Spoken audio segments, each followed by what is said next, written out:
Subscribe and share my channel Sudarsana. ఓం శ్రీకృష్ణ పరబ్రహ్మణే నమః. శ్రీ గురుభ్యో నమః. శ్రీమద్భగవద్గీత 17వ అధ్యాయము శ్రద్ధాత్రయ విభాగ యోగము 18వ శ్లోకము. శ్రీ భగవానువాచ సత్కారమాన పూజార్థం తపోదంభేన చైవ యత్ క్రియతే తదిహ ప్రోక్తం రాజసం చలమధ్రువం. సత్కారమాన పూజార్థం తపో దంభేన చైవ యత్ క్రియతే తదిహ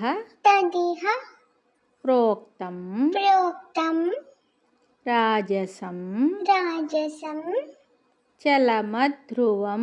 చలమధ్రువం.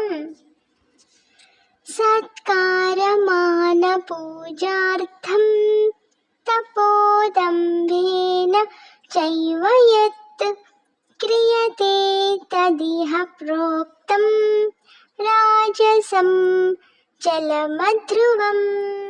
ఈ శ్లోకమునకు భావము భగవానుడు చెప్తున్నాడు.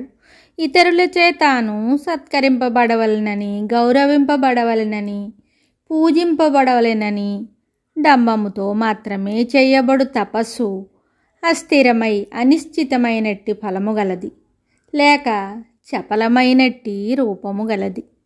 ఈ ప్రపంచమున రాజసిక తపస్సు అని చెప్పబడినది.